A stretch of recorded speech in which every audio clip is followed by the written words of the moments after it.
కూతురి వైద్య ఖర్చులు భరించలేక కన్నతండ్రి తనువు చాలించేసిన ఘటన ఖమ్మం జిల్లా కూసుమంచి మండలం ధర్మతండలో చోటు చేసుకుంది.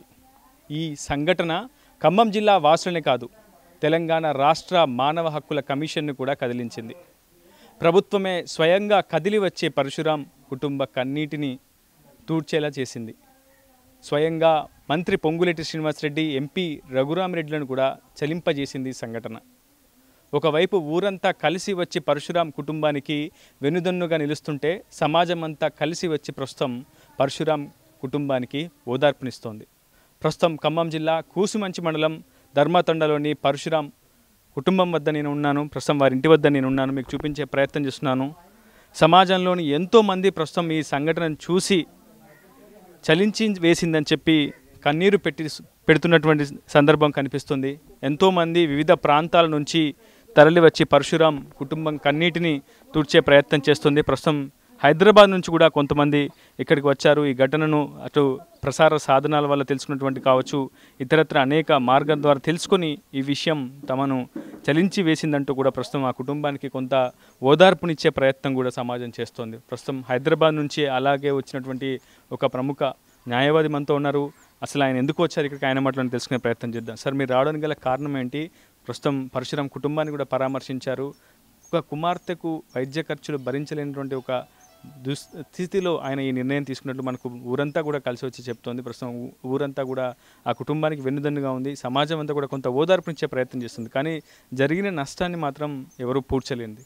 ప్రస్తుతం మీరు ఎందుకు వచ్చారు? ఆ కుటుంబానికి ఏం భరోసా ఇచ్చారు? ఓకే, నా పేరు గోపి అండి. నేను హైకోర్టు అడ్వకేట్ అండి. ఇది మీడియాలో చూశాను. నేను చూసి ఆ వార్త చదివే వరకే చాలా ఎమోషన్ అయిపోయాను. సో ఎలాగైనా ఈ కుటుంబాన్ని కలవాలి అనే ఉద్దేశంగా, నా వంతు సహాయం చేయాలనే ఉద్దేశంగా నేను ఇక్కడికి రావడం జరిగింది. వచ్చి చూశాను. సో చాలా దీన స్థితిలో ఉన్నారు వీళ్ళు. వీళ్ళకి సరైన న్యాయం చేయాలి ఏ విధంగానైనా అనుకొని రావడం జరిగింది. సో ఈ కేసును ఆల్రెడీ హైకోర్టు దృష్టికి తీసుకెళ్ళి మానవ హక్కుల కమిషన్ కూడా తెలియజేయాలనుకున్నాను. కానీ ఇక్కడికి వచ్చాక తెలిసింది ఏంటంటే ఆల్రెడీ మానవ హక్కుల కమిషన్ సుమోటోగా తీసుకున్నది అనేది. సో అదొక సంతోషకరమైన వార్త. సో త్వరలోపనే వీళ్ళకి న్యాయం జరుగుతుందని నేను భావిస్తున్నాను. సో అలాగే ఈ అమ్మాయికి జరిగినటువంటి దాన్ని దృష్టిలో పెట్టుకొని వాళ్ళ నాన్నగారు రీసెంట్గా సూసైడ్ చేసుకోవడం జరిగింది. సో తనకు సరి అయిన విధంగా ఎవరైనా ఒకరు లాయర్స్ కానీ ఇంకెవరైనా కానీ సమాజంలో ఉన్న వ్యక్తులు కొద్దిగా మనోధైర్యాన్ని ప్రసాదించి ఉంటే ఈ కుటుంబము ఈరోజు ఈ స్థితి వచ్చేది కాదు. అతనికి సరి అయిన అవగాహన లేక తొందరపడి ఎంతో బాధతోనే అతను సూసైడ్ చేసుకున్నాడు. సో ఇలాంటి కష్టం ఎవరికి రాకూడదు, కానీ ఆ కుటుంబానికి వచ్చింది. సో దీనికి సహాయ సహకారాలు కూడా మిగతా మీడియా వాళ్ళు, తర్వాత సమాజంలో ఉన్న ప్రముఖులు కూడా వాళ్ళ వంతు వాళ్ళు కృషి చేస్తున్నారు ఈ కుటుంబానికి. సో త్వరలోనే ఆ అమ్మాయి బాగా మళ్ళీ యథావిధిగా కోలుకోవాలని ఆ భగవంతుని నేను మనస్ఫూర్తిగా ప్రార్థిస్తున్నాను. ప్రస్తుతం మనం చూస్తున్నాం, హైదరాబాద్ నుంచి వచ్చినటువంటి ఒక ప్రముఖ హైకోర్టు లాయర్ ఆయన హైదరాబాద్ నుంచి విషయం తెలుసుకొని పూర్తిగా ఇక్కడికి వచ్చి ఆ కుటుంబాన్ని పరామర్శించి వారికి కొంత ఓదార్పునిచ్చే ప్రయత్నం చేశారు. ఇలా సమాజంలో ఎంతోమంది ఇటువంటి ఘటనల పట్ల మానవత్వాన్ని ఇంకా బ్రతికే ఉందని నిరూపిస్తున్నారు ఇటువంటి వ్యక్తులే. ప్రస్తుతం నిన్న స్వయంగా మంత్రి పొంగులేటి శ్రీనివాసరెడ్డి, ఖమ్మం ఎంపీ రఘురామిరెడ్డి కూడా స్వయంగా వచ్చారు. పరశురాం కుటుంబాన్ని పరామర్శించారు. సింధు ఆరోగ్య పరిస్థితులను అడిగి తెలుసుకున్నారు.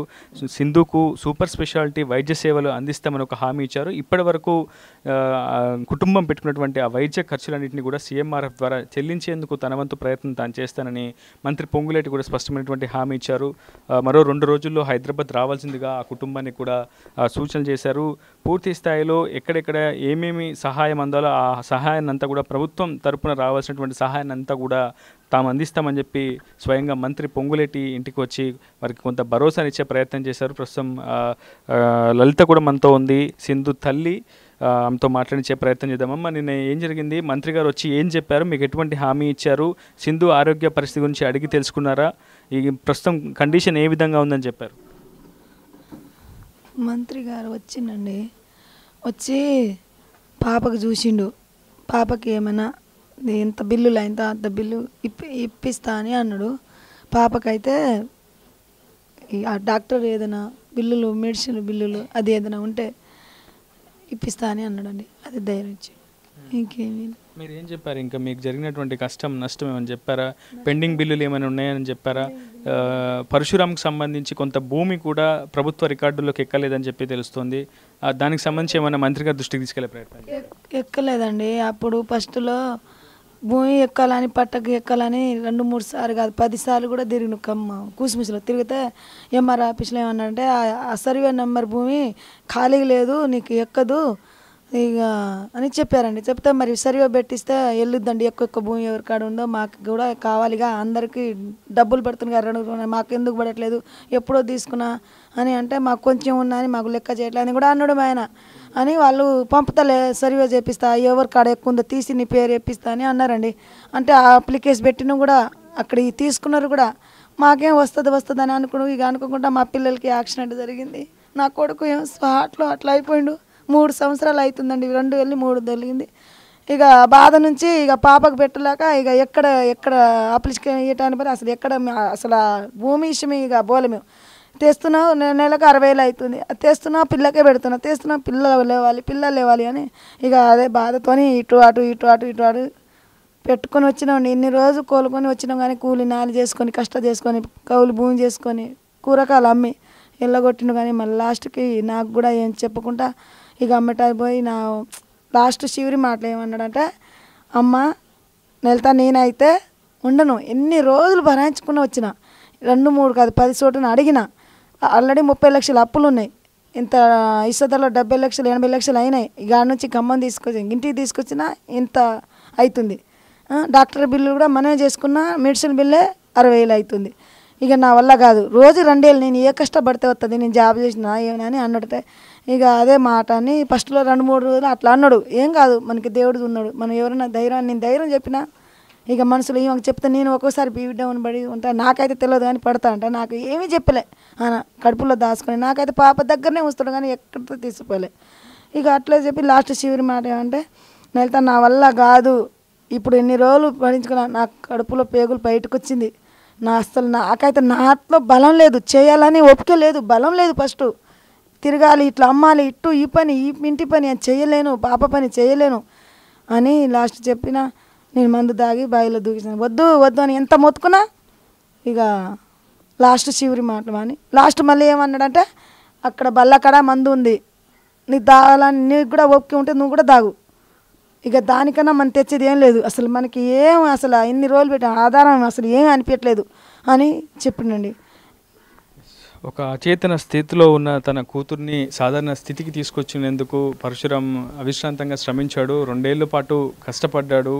కాయ కష్టం చేసి వచ్చినటువంటి ఆ సంపాదనను వైద్య ఖర్చుల కోసం భరించాడు. కానీ ఎప్పటికీ తన కూతురు సాధారణ స్థితికి రాలేకపోవడంతో తీవ్రమైనటువంటి నిరాశకు గురయ్యాడు. ఒకవైపు అప్పు పుట్టక ఉన్న అప్పు చెల్లించలేనటువంటి ఒక దుస్థితిలో, నిస్సహాయ స్థితిలో ఆత్మహత్య శరణ్యమని అనుకున్నాడు పరశురాం. అదేవిధంగా గత ఆదివారం అతను ఆత్మహత్య చేసుకొని బర్మనానికి పాల్పడ్డాడు. ప్రస్తుతం ఈ ఘటన ఖమ్మం జిల్లా వాసులందరినీ కూడా కలిసివేస్తుంది. ఈ అంశంపై స్వయంగా రాష్ట్ర మానవ హక్కుల కమిషన్ కూడా స్పందించింది. ఖమ్మం జిల్లా కలెక్టర్కు నోటీసులు జారీ చేసింది.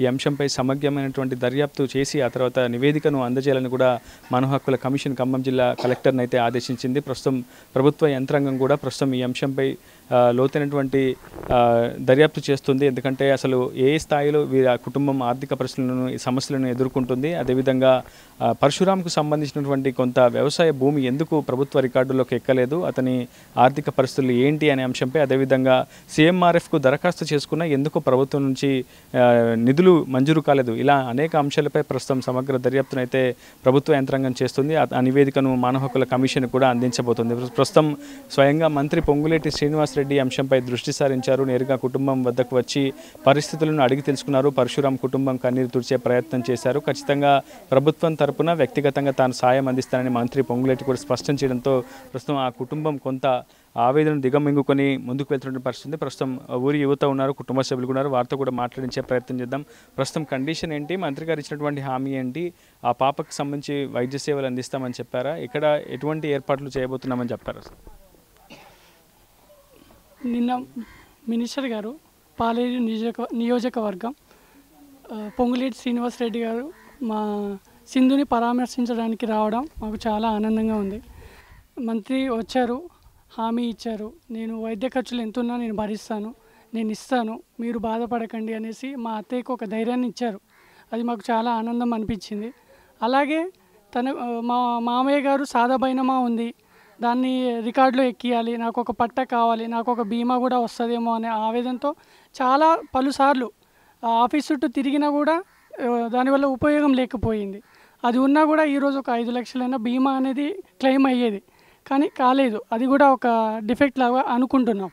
సో దీనికి ప్రభుత్వం స్పందించి దానికి సానుగుణంగా స్పందించాలని, వాళ్ళకి ఒక ఆర్థికంగా ఇబ్బందులు కలగకుండా ఆదుకోవాలని ఈ ఆర్టీవీ సాక్షిగా మీ అందరికీ కోరుకుంటున్నాము. మిమ్మల్ని ఎప్పుడు రమ్మని చెప్పారు? మంత్రి గారిని కార్యాలయం నుంచి మీకు కాల్ కూడా వచ్చినట్టు తెలుస్తుంది. ఎప్పుడు రమ్మని చెప్పారు? ఏమైనా డాక్యుమెంట్స్ తీసుకున్నామన్నారు? మినిస్టర్ గారు వారితో పాటు మన ఎంపీ గారు కూడా వచ్చారు. నాకు గత రాత్రి ఎంపీ గారి పిఏ గారు కూడా కాల్ చేశారు. కాల్ చేసి, రాజా మీ పరిస్థితి ఏంటి నాకు ఒకసారి క్లారిటీగా చెప్పమన్నారు. నేను వారికి క్లారిటీగా విన్నవించుకున్నాను. వాళ్ళు కూడా ఏమన్నారంటే, ఈ 2-3 రోజుల్లో మీరు ఏ హాస్పిటల్లో అనుకుంటున్నారో ఆ హాస్పిటల్కి రండి, నేను నాతో పాటు ఎంపీ గారు ఇద్దరు వస్తాం, మేమే దగ్గరుండి డాక్టర్తో మాట్లాడి సింధు ఖర్చులకు అయ్యే డబ్బుతో పాటు ఆమె రీహాబిలిటేషన్ సెంటర్కి మేమే సాయం చేస్తామని మాకు హామీ ఇచ్చారు. హామీ ఇవ్వడమే కాకుండా వెంటనే రెస్పాండ్ అయ్యారు. దాంతోపాటు మాకు ఆ బిల్లులు, సీఎం రిలీఫ్ ఫండ్ బిల్లులు అవి పెట్టమన్నారు. నేను ఇందాకే సార్ వాళ్ళకి కూడా ఫార్వర్డ్ చేశాను. వాళ్ళు కూడా సానుకూలంగా స్పందిస్తున్నారు. దాంతోపాటు కొద్దిగా సీఎం రిలీఫ్ ఫండ్ డబ్బులు మాత్రం కొద్దిగా తొందరగా వస్తే మా చెల్లి ట్రీట్మెంట్కి కూడా కొద్దిగా తొందరగా రెస్పాండ్ అయ్యే ఛాన్స్ ఉంటుంది. సో దానికోసం మేము కొద్దిగా రిక్వెస్ట్ చేసుకుంటున్నాం. ఇంకా ఎవరైనా దాతలు సహకారం చేయాలనుకుంటే ఆర్టీవీకి మా పిన్ని వాళ్ళ అకౌంట్ నెంబర్తో పాటు ఫోన్పే నెంబర్ ఇస్తాం, వాళ్ళదే ఇస్తాం. దయచేసి ఎవరైనా దాతలు ఉంటే ముందుకు వచ్చి సహకరించాలని నేను మనవి చేసుకుంటున్నాను. ఆర్టీవీకి నా ధన్యవాదాలు. ప్రస్తుతం అచేతన స్థితిలో ఉన్న సింధును సాధారణ స్థితికి తీసుకొచ్చేందుకు ఆ ఊరంతా కూడా నడుం బిగించింది. ఊరు యువతతో పాటు అటు సింధు కుటుంబ సభ్యులు ప్రతి ఒక్కరు కూడా ఈ అంశంలో కొంత భాగస్వామ్యం కావాలని అక్కడ ఉన్నటువంటి ఆ కుటుంబ సభ్యులంతా కూడా కోరుకుంటున్నారు. ఇప్పటికే ఊరి వాళ్ళంతా కలిసి గతంలో కూడా సింధు వైద్య ఖర్చుల కోసం 20 నుంచి 25 లక్షల వరకు కూడా జమ చేసి వైద్య ఖర్చులు భరించినటువంటి పరిస్థితులు గతంలో ఉన్నాయి. అయితే ప్రస్తుతం సింధులో కొంత స్పర్శ రావడం కావచ్చు, ఆమె ఆరోగ్య పరిస్థితి కొంత మెరుగుపడుతున్నటువంటి దశలో పరశురాం తన తండ్రిని తనకు దూరం అవ్వడం అనేటువంటి పరిస్థితి ప్రస్తుతం మనం చూస్తున్నాం. నిజంగా అందరినీ కలిసివేస్తుంది ఈ సంఘటన. సమాజం అంతా కలిసి ప్రతి ఒక్కరు కూడా సింధుకు ఆరోగ్యం త్వరితగతిన బాగుపడాలని, ఆమె ఆరోగ్యాన్ని బాగుపరచడంలో ప్రతి ఒక్కరు కూడా భాగస్వాములు కావాలని అందరూ కోరుకుంటున్నటువంటి పరిస్థితి. అసలైన తొలి వెలుగు. ఫాలో వాట్సాప్ @తొలి వెలుగు official.